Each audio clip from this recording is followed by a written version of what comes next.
నమస్తే, welcome to special focus. దేశంలో ఒకేసారి అసెంబ్లీ పార్లమెంట్ ఎన్నికలు నిర్వహించడానికి ప్రధాని మోదీ జమిలీ పేరు తెర మీదకు తీసుకొచ్చారు.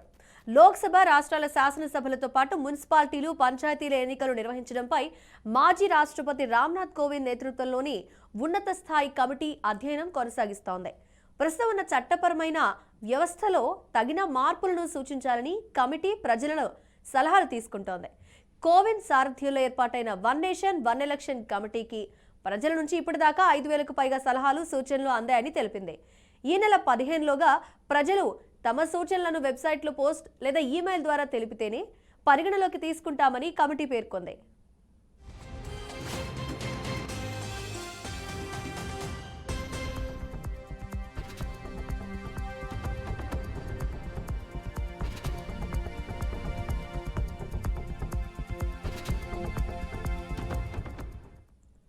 లోక్సభకు, రాష్ట్రాల అసెంబ్లీకి ఒకేసారి ఎన్నికలు నిర్వహించడానికి కేంద్ర ప్రభుత్వం మొగ్గు చూపుతోంది. అయితే జమిలీ ఎన్నికల సాధ్యాసాధ్యాలపై దేశంలో భిన్న అభిప్రాయాలు వినపడుతున్నాయి. కోవింద్ కమిటీ ఇప్పటిదాకా 2 సార్లు సమావేశమైంది. జమిలీ ఎన్నికలపై సలహాలు, సూచనలు ఇవ్వాలంటూ 6 జాతీయ, 33 గుర్తింపు పొందిన పార్టీలకు లేఖలు రాసింది. అయితే కోవింద్ ఒకే దేశం ఒక్క ఎన్నిక కమిటీ ఏర్పాటును కాంగ్రెస్ సహా ఇతర విపక్షాలు తీవ్రంగా వ్యతిరేకించాయి. ఏకకాలంలో ఎన్నికలు జరపడానికి చట్టపరమైన పరిపాలనా ఫ్రేమ్వర్క్లో చేపట్టవలసిన మార్పులను తెలపాలని విపక్షం కోరుతోంది.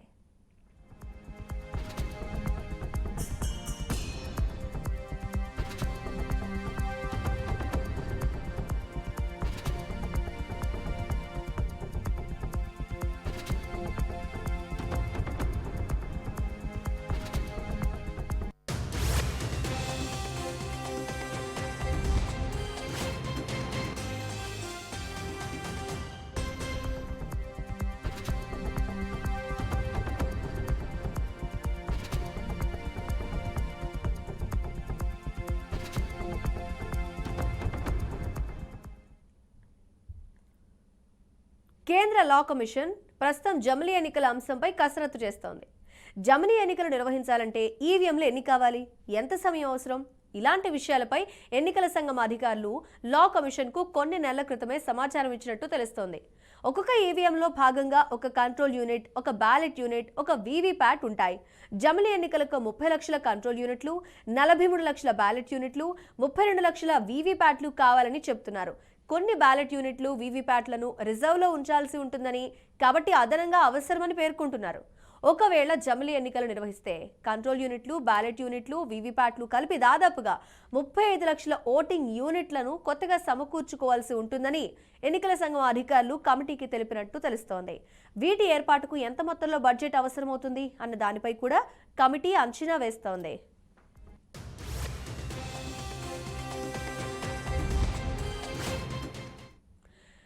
ఇదే అంశానికి సంబంధించి మరింత సమాచారాన్ని మా ప్రతినిధి అశోక్ నుండి తెలుసుకుందాం. అయితే అశోక్, ఒక పక్క జమిలీ అనే పేరును తెరపైకి తీసుకొచ్చింది, అన్ని ఎలక్షన్స్ ఒకేసారి జరగాలనే విధానాన్ని తెరపైకి తీసుకొచ్చింది. అయితే లాస్ట్ టైం కోవిడ్ ఎప్పుడైతే ఈ కమిటీలు ఏర్పాటు చేశారో దానికి సంబంధించి ఇంకా చర్చలు జరుగుతూనే ఉన్నాయి. స్పందన ఏ విధంగా ఉంది, ముఖ్యంగా దీనికి సంబంధించి రెస్పాన్స్ కంటే కూడా అవసరాలు, వాటిని తీర్చుకోవడానికి టైం ఎంత పట్టే అవకాశం కనిపిస్తుంది అశోక్? సో చాలా కాలంగా దేశవ్యాప్తంగా వన్ నేషన్ వన్ ఎలక్షన్ అనే చర్చ జరుగుతోంది. ముఖ్యంగా జమిలీ ఎన్నికలకు కేంద్రం మొగ్గు చూపుతున్నట్లు వార్తలు వస్తున్నాయి. ఈ నేపథ్యంలోనే దేశవ్యాప్తంగా జమిలీ ఎన్నికలు నిర్వహించేందుకు కేంద్ర ప్రభుత్వం ఒక కమిటీ కూడా వేసింది. అది మాజీ రాష్ట్రపతి రామ్నాథ్ కోవింద్ నేతృత్వంలో ఉన్నత స్థాయి కమిటీ అధ్యయనం ప్రస్తుతం కొనసాగుతుంది. దేశవ్యాప్తంగా చాలా ప్రాంతాలు, చాలా రాజకీయ పార్టీలతో, వివిధ ముఖ్య నాయకులతో పాటు విద్యావేత్తలు, వ్యాపారవేత్తలు, ఇతర రంగాలకు సంబంధించిన నిపుణులతో చర్చలు కొనసాగుతుంది. So one nation one election వల్ల ఎలాంటి లాభాలు ఉన్నాయని పైన ఇప్పటిదాకా 500 పై చిలుకు సలహాలు, సూచనలు కమిటీ తీసుకుంది. ఈ నెల 15 లోపు ప్రజలు కూడా తమకు అభిప్రాయాన్ని ఈమెయిల్ ద్వారా వెబ్సైట్ లో పంపవచ్చు. ఈ నెల 15 వరకు అది తుది గడువు ఉంది. దాని తర్వాత వాళ్ళు పరిగణలోకి తీసుకోరు. సో ఈ నెల 15 లోపు ఎవరైనా తమ అభిప్రాయాలు వన్ నేషన్ వన్ ఎలక్షన్స్ ఉంటే బాగుంటుందా లేదని మాత్రం తమ అభిప్రాయాన్ని ఈమెయిల్ ద్వారా పంపించవచ్చు. సో ఇప్పటి వరకు ఏదైతే లోక్సభతో పాటు రాష్ట్రాల శాసనసభ ఎన్నికలు, మున్సిపాలిటీలు, పంచాయతీ ఎన్నికలు ఒకేసారి నిర్వహించడం మంచిదంటూ కొన్ని పార్టీలు మద్దతు ఇస్తున్నాయి, కొన్ని పార్టీలు మద్దతు ఇవ్వట్లేదు. ఎందుకంటే దేశంలో ప్రతి 6 నెలలకు ఒక రాష్ట్రంలో ఎలక్షన్స్ జరగడం, దానివల్ల మితిమీరిన ఖర్చు పెరుగుతోంది. ఎన్నికల నిర్వహణకు చాలా డబ్బులు ఖర్చు అవుతుంది, సెక్యూరిటీ రీజన్స్ కూడా ఇబ్బందులు అవుతున్నాయి. కాబట్టి so one nation one elections వల్ల ఆ ఖర్చు తగ్గించవచ్చు. అదేవిధంగా ఏదైతే రాష్ట్రాలలో ఉన్న సెక్యూరిటీ రీజన్స్ ఖర్చు తగ్గడంతో పాటు ప్రభుత్వ పరిపాలన కూడా మంచిగా ఉంటది. దానివల్ల దేశంతో పాటు రాష్ట్రాలు కూడా అభివృద్ధి చెందుతాయి అనే దానిపైన చాలా వరకు అభిప్రాయాలు వస్తున్నాయి. సో అందులో భాగంగానే కేంద్ర ప్రభుత్వం చాలా రోజుల నుంచి దీన్ని వన్ నేషన్ వన్ ఎలక్షన్ నిర్వహించాలనే దానిపైన కసరత్తు చేస్తుంది. కానీ చాలా వరకు భిన్నాభిప్రాయాలు వస్తున్నాయి. కొన్ని ప్రాంతీయ పార్టీల్లో ఒప్పుకోవట్లేదు. దీనికి 1/3 మెజారిటీ రాష్ట్రాలు ఒప్పుకోవాల్సింది. సో మొత్తం ఉన్న రాష్ట్రాలు 29 రాష్ట్రాల్లో మెజారిటీ రాష్ట్రాలు ఒప్పుకుంటేనే అది ఆ ప్రక్రియ ముందుకు కొనసాగుతుంది. కానీ చాలా రాష్ట్రాల్లో ఒప్పుకోవట్లేదు. ఎందుకంటే కొన్ని రాష్ట్రాల్లో రీసెంట్ గా ఎలక్షన్స్ జరిగి ఉంటాయి. ఆ రాష్ట్రాల్లో ఒకవేళ వన్ నేషన్ వన్ ఎలక్షన్ పెడితే మళ్ళీ వెంటనే ఎలక్షన్ జరగాల్సి ఉంటుంది. కాబట్టి ఆ రాష్ట్రాల్లో ఉన్న కొన్ని ప్రాంతీయ పార్టీలు తమ అధికారాన్ని కోల్పోవాల్సి వస్తున్న నేపథ్యంలో కొన్ని పార్టీలు మద్దతు ఇవ్వట్లేదు. కానీ సో దీనిపైన ప్రస్తుతం ఈ చర్చ కొనసాగుతున్న దీనిపైన ఇప్పటికే కొన్ని కాంగ్రెస్ సహా ఇతర వామపక్ష పార్టీలు వ్యతిరేకిస్తున్నాయి. కానీ కొన్ని బీజేపీ మాత్రం చాలా ముందుకు దీన్ని తీసుకెళ్లాలనే యోచనలో ఉంది. అందులో భాగంగానే దీని సాధ్యాసాధ్యాలపైన ఒక కమిటీ వేసింది. ఆ కమిటీ ప్రస్తుతం కసరత్తు అయితే కొనసాగుతుంది. సో మరోపక్క దీనికి సంబంధించిన ప్రక్రియ కేంద్ర లా కమిషన్ దగ్గర ప్రస్తుతం అది కసరత్తు కొనసాగుతుంది.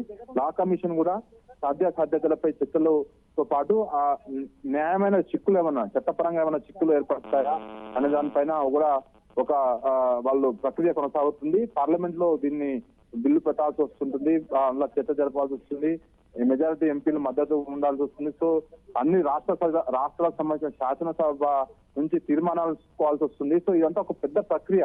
సో కాబట్టి ఇందులో ఒకవేళ వన్ నేషన్ వన్ ఎలక్షన్ తీసుకొస్తే ఎవరైనా కోర్టుకు వెళ్తే ఎలాంటి ఇబ్బందులు ఉంటాయి అనే దానిపైన కూడా కేంద్ర లా కమిషన్ అయితే కసరత్తు చేస్తోంది. సో మొత్తానికి మొన్న ఈ 2024 సార్వత్రిక ఎన్నికలే జమిలీ ఎన్నికలు జరుగుతాయంటూ అందరూ ఊహించుతున్నారు. కానీ దానికి భిన్నంగా ఈసారి మాత్రం జరగట్లేదు. ఎందుకంటే 2026లో ఈ ఏదైతే పునర్విభజన ప్రకారము దేశవ్యాప్తంగా ఉన్న చాలా జిల్లాలు ఆయా కాన్స్టిట్యున్సీలు మార్పులు చేర్పులు ఉంటాయి. సో చాలా వరకు ఎంపీల అయితే అశోక్ ఇక్కడ ఒక ముఖ్యమైన విషయం ఏంటంటే జమిలీ ఎలక్షన్స్ ని తెరపైకి తీసుకొచ్చారు. వన్ నేషన్ వన్ ఎలక్షన్ ఈ పేరంతా బానే ఉంది. కానీ దీనివల్ల కేంద్రం సాధించాలనుకుంటున్న అంశం ఏంటి? సో కేంద్రం ఒకే జమిలీ ఎన్నికల వల్ల చాలా బెనిఫిట్స్ ఉన్నాయని కూడా కేంద్రం భావిస్తుంది. అందులో ప్రధానంగా ఖర్చు నిర్వహణ, విధంగా సెక్యూరిటీ రీజన్స్ వీటిని చూపించుకుంటూ ముందుకు వెళ్తోంది. సో దీనివల్ల ప్రస్తుతం ఉన్న బీజేపీ ప్రభుత్వం కేంద్రంలో ఉంది. దానికి బీజేపీ కూడా కాస్త బెనిఫిట్ ఉండే అవకాశం ఉంది. ఎందుకంటే వన్ నేషన్ వన్ ఎలక్షన్ పెట్టడం వల్ల చాలా రాష్ట్రాల్లో ఆ పార్టీ అధికారంలోకి వచ్చే అవకాశం ఉంది. కేంద్రంలో కూడా మళ్ళీ అధికారంలో వచ్చే అవకాశం ఉంది. దానికి బెనిఫిట్స్ ఎక్కువగా ఉన్నాయని వామపక్ష పార్టీలు, కాంగ్రెస్ పార్టీలు విమర్శిస్తున్నాయి. సో ఇది ఒక రాజకీయంగా ఏదైతే లాభం పొందేందుకే జమిలీ ఎన్నికలకు బీజేపీ ముందుకెళ్తా ఉంది అనేది కాంగ్రెస్ వామపక్ష పార్టీలు వ్యతిరేకిస్తున్నాయి. కానీ ఇంతవరకు జస్ట్ కమిటీ వరకే వేశారు, కానీ ఇంకా కమిటీ ఎలాంటి నిర్ధారణ తీసుకోలేదు, కమిటీ ఎలాంటి రిపోర్ట్ ఇవ్వలేదు. Right Ashok, thanks for your details. So మొత్తానికైతే మనం చూసాం జమిలీ ఎలక్షన్స్ ని తెర మీదకి తీసుకొచ్చారు. కానీ ఇప్పుడు ఈ ఎలక్షన్స్ జరిగితే నెక్స్ట్ మళ్ళీ ఏ విధంగా పరిణామాలు ఉంటాయి, లేదా ఎలక్షన్స్ జరగాలి అంటే కావాల్సిన వీవీప్యాట్లు, ఈవీఎంలు వీటన్నిటికి సంబంధించి కూడా ఒక కన్ఫ్యూజన్ నెలకొని ఉంది. ఇంకా క్లారిటీ అయితే రాలేదు. ఒక పక్క చాలా రాష్ట్రాల ఎలక్షన్స్ కూడా అయిపోయి ఉన్నాయి. ఇదే అంశానికి సంబంధించి మరింత సమాచారాన్ని మా ప్రతినిధి రాష్ట్రాలు శాసనసభతో పాటు మున్సిపాలిటీలు, పంచాయతీల ఎన్నికలు కూడా నిర్వహించడంపై మాజీ రాష్ట్రపతి రామ్నాథ్ కోవింద్ నేతృత్వంలో ఉన్నత స్థాయి కమిటీ అధ్యయనం అయితే కొనసాగిస్తోంది. ప్రస్తుతం చట్టపరమైన వ్యవస్థలో మార్పులకు సూచించాలని ఆ కమిటీని సలహాలు కోరింది. అయితే కోవింద్ సారథ్యంలో ఏర్పాటైన ఈ వన్ నేషన్ వన్ ఎలక్షన్ కమిటీకి ప్రజల నుంచి ఇప్పటిదాకా 5,000కు పైగా సలహాలు, సూచనలు వచ్చినట్టు తెలుస్తోంది. ఇదే అంశానికి సంబంధించి మరింత సమాచారాన్ని మా ప్రతినిధి వాసు అడిగి తెలుసుకుందాం. లైవ్ లో సిద్ధంగా ఉన్నారు. అయితే వాసు, మొత్తానికి 5,000కు పైగా సలహాలు, సూచనలు అయితే వచ్చాయి కదా, వీటిలో పాజిటివిటీ ఎంతవరకు ఉంది, లేదా ఈ ఎలక్షన్స్ వల్ల ఇప్పటి వరకు ఎలక్షన్స్ జరిగిన ఉన్న రాష్ట్రాలు ఏవైతే ఉన్నాయో వాటికి సంబంధించి ఏమన్నా ప్లస్ పాయింట్స్ ఉంటాయా? వాళ్ళందరూ వ్యతిరేకిస్తే ఏంటి పరిస్థితి, ఏ విధంగా ఉండబోతోంది వాసు?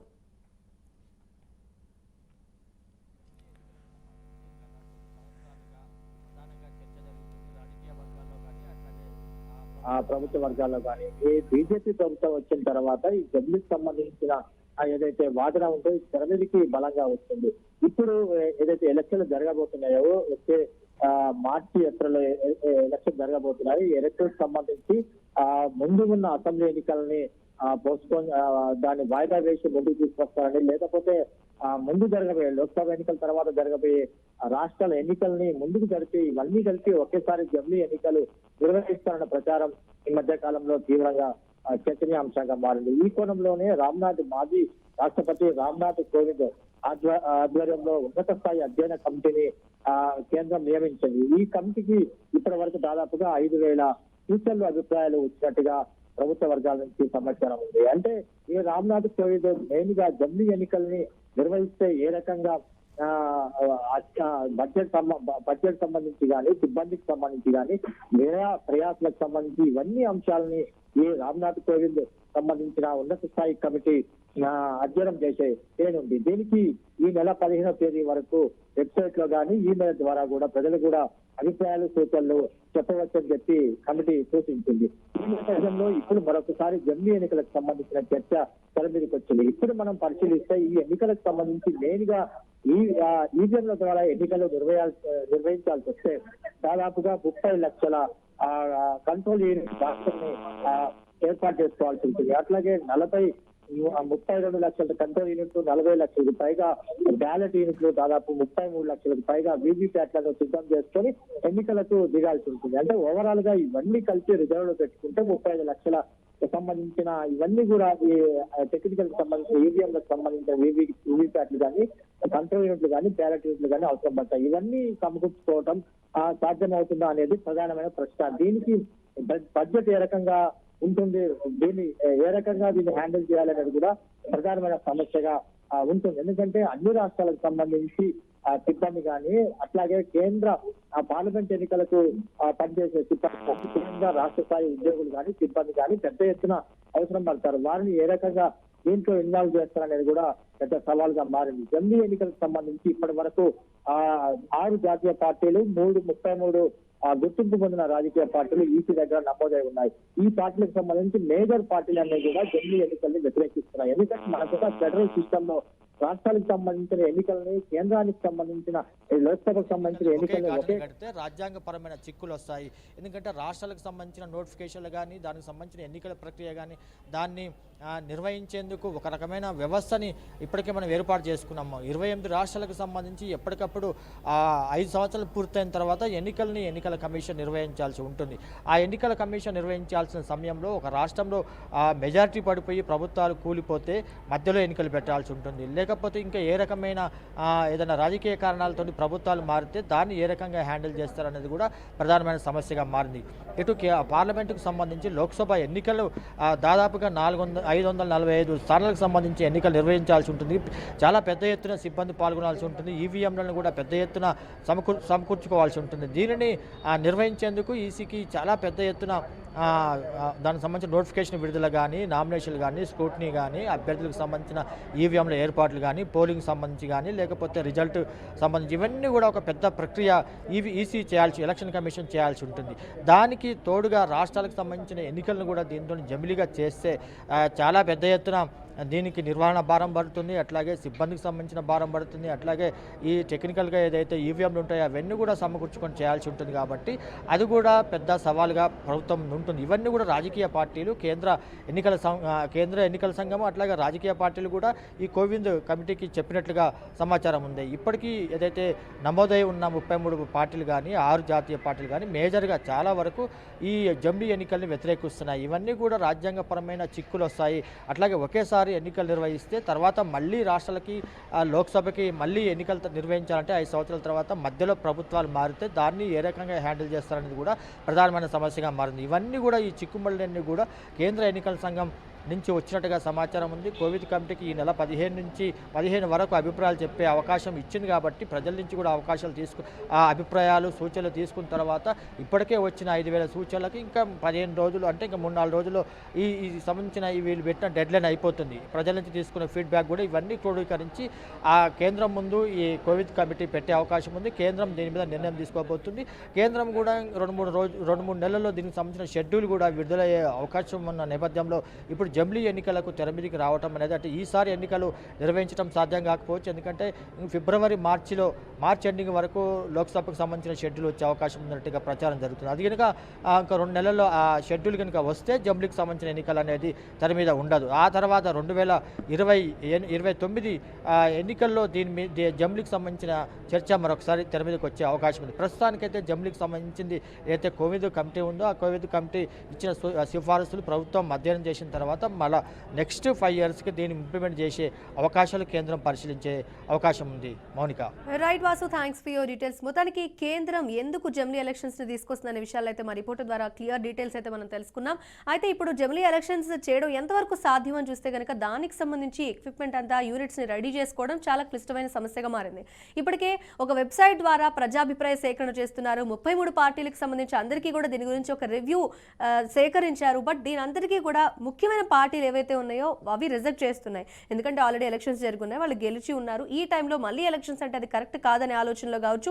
దీని అందరికీ కొన్ని పరిణామాలు అయితే మాత్రం యాక్సెప్ట్ చేస్తున్నట్టుగా లేవు అనే వర్షన్స్ వాళ్ళు ఇచ్చున్నారు. కానీ 5,000కు పైగా ఇప్పుడు సలహాలు సూచనలు తీసుకున్న తర్వాత ఇంకా కూడా సలహాల స్వీకరణ అనేది జరుగుతూనే ఉంది. వెబ్సైట్ల ద్వారా దానికి సంబంధించిన ఇన్ఫర్మేషన్ సేకరిస్తున్నారు. న్యాయ నిపుణులు దీనికి సంబంధించి ఒక కమిటీ ఏర్పాటు చేయడం జరిగింది. ఇప్పటికే ఈ కమిటీ 2 సార్లు సమావేశమైంది. ఒక పక్క దేశంలో ప్రధాని మోదీ వరుసగా దేశాల పర్యటన చేస్తున్నారు. ఈ నేపథ్యంలోనే రకరకాల మార్పులకి చేర్పులకి శ్రీకారం చుడుతున్నారు. మనం ఫస్ట్ చూడొచ్చు, నోట్ల రద్దు అనే అంశాన్ని తెరపైకి తీసుకొచ్చారు. ఆ తర్వాత చాలా పరిణామాలు జరిగాయి. సడన్గా యాక్షన్ తీసుకున్నారు. కానీ ఇప్పుడు కమిటీ పెట్టి కూడా ఈ లేట్ అవుతున్న టైంలో ఏంటి ముఖ్యంగా కేంద్ర ఉద్దేశం అనే విషయాలన్నీ కూడా రిపోర్టర్ సాంబశివరావు తెలుసుకుందాం. అయితే సాంబశివరావు, ఇప్పటివరకు మనం చూసాం దేశ ప్రధాని చాలా ఏరియాలో తిరిగి అక్కడున్న పథకాలని లేదంటే అక్కడున్న వాటిని పాజిటివ్గా తీసుకుంటే కనుక ఇక్కడ అమలు చేయాలనే వర్షాన్ని తెరపైకి తీసుకొస్తున్నారు. ఒక రకంగా అది పాజిటివ్ కార్నర్ అయినప్పటికీ కూడా ఆంధ్ర ముఖ్యంగా మనం మాట్లాడుకుంటే భారతదేశం చాలా సువిశాలమైన దేశం. ఇక్కడ చాలా మంది ప్రజలు 143 నుంచి 145 కోట్లు ఉన్న మన భారతదేశంలో ఇలాంటివన్నీ సాధ్యమవుతాయా అంటే ఇక్కడున్న పరిస్థితులను బట్టి ఎంతవరకు సాధ్యమయ్యే అవకాశాలు కనిపిస్తున్నాయి సాంబశివరావు?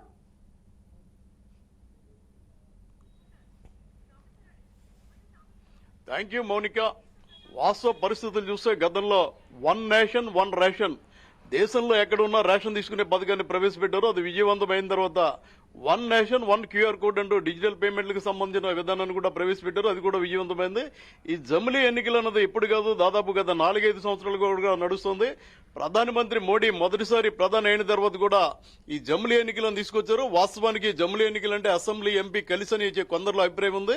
వాస్తవాలు పరిశీలిస్తే 1 నేషన్ 1 ఎలక్షన్ ఉన్నప్పుడు పంచాయతీ ఎలక్షన్ మొదలు పార్లమెంట్ ఎన్నికల వరకు ఒకేసారి జరపాలి. దాన్ని 1 నేషన్ 1 ఎలక్షన్ అని పిలుస్తారని చెప్పి రాజకీయ కోవిదులు చెప్తున్నారు. ఇలాంటి నేపథ్యంలో ఇది అమలు అవుతుందా లేదా పరిశీలించేందుకు మాజీ రాష్ట్రపతి కోవిడ్ ఆధ్వర్యంలో కమిటీ వేయడం జరిగింది.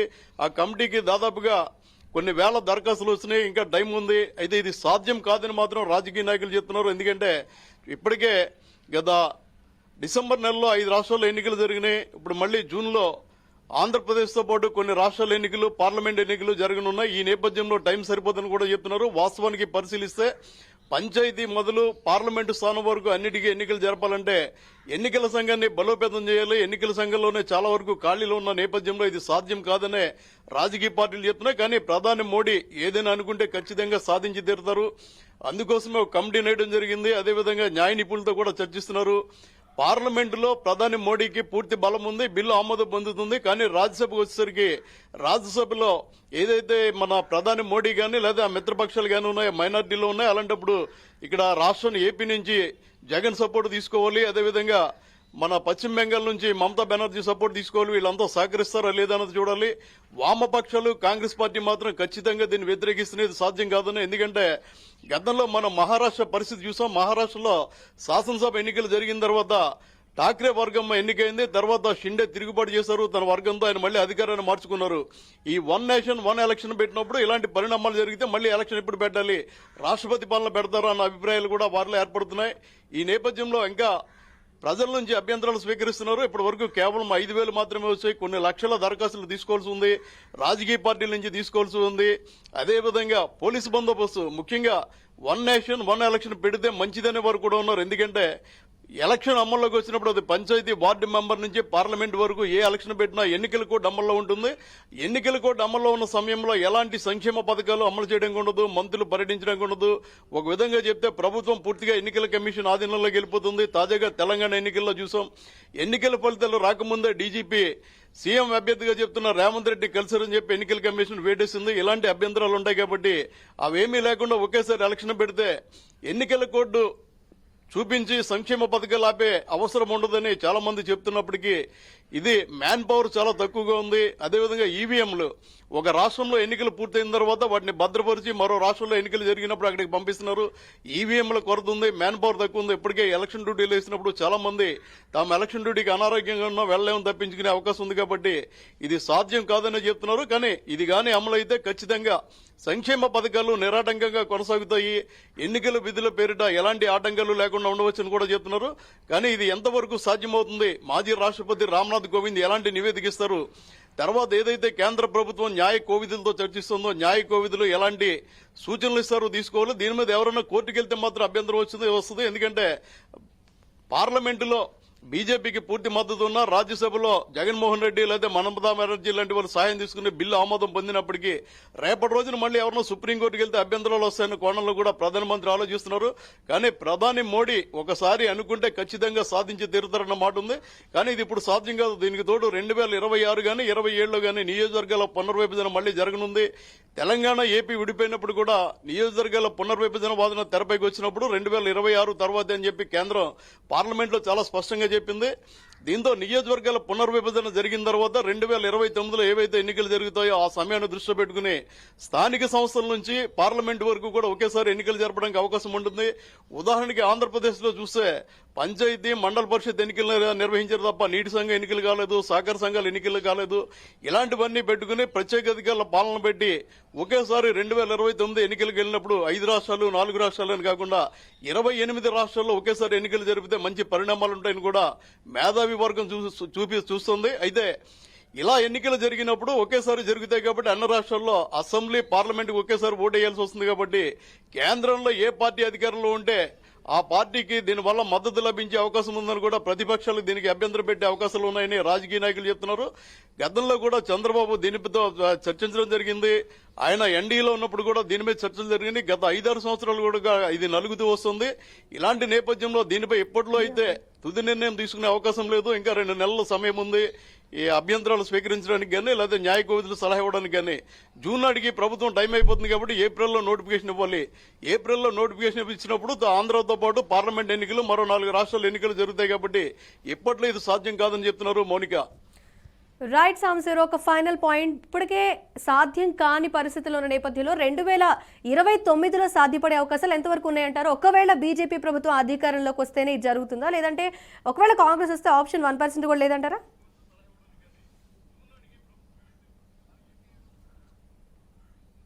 అంటే కాంగ్రెస్ పార్టీ అయితే ముందు నుంచి కూడా ఈ విధానాన్ని వ్యతిరేకిస్తోంది. దీనివల్ల చెడు ఫలితాలు ఉంటాయని కాంగ్రెస్ పార్టీ ముందు నుంచి చెప్తోంది. గతంలో మన్మోహన్ సింగ్ తో కూడా సోనియా గాంధీ చర్చించినప్పుడు ఇదే అంశం మేము వ్యతిరేకమైన వాళ్ళు చెప్పడం జరిగింది.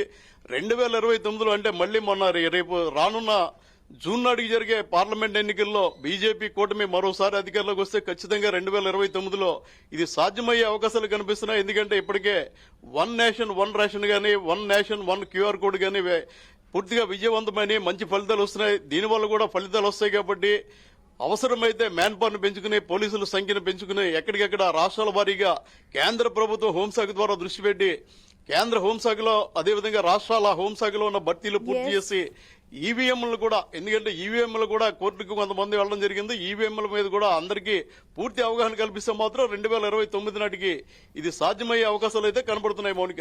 Right Sambasivarao, thanks for your details. మొత్తానికి ఒకే దేశం ఒకే ఎన్నిక, 1 నేషన్ 1 ఎలక్షన్ విధానం జమిలీని తెరపైకి తీసుకొచ్చిన తర్వాత చాలా రకాల పరిణామాలు అయితే జరుగుతున్నాయి. అయితే వీటన్నిటిని పాజిటివ్ చేయాలన్న ఉద్దేశంలో ప్రభుత్వం మోదీ అయితే ఉన్నారు. బట్ దీనికి సంబంధించి ఎంతవరకు సాధ్యాలు ఇప్పటివరకు మనం తెలుసుకునే ప్రయత్నం చేశాం. బట్ 2029కి సాధ్యమయ్యే అవకాశాలు మాత్రం చాలా వరకు ఉన్నాయి. బట్ ఈ ఎలక్షన్స్ మాత్రం ఇలాగే జరిగే అవకాశాలు ఉన్నాయనే విషయం ఇప్పటివరకు మనం క్లారిఫై చేసుకోవడం జరిగింది. ఇది వాళ్ళ special focus. Keep watching BRK news Telugu సత్తా.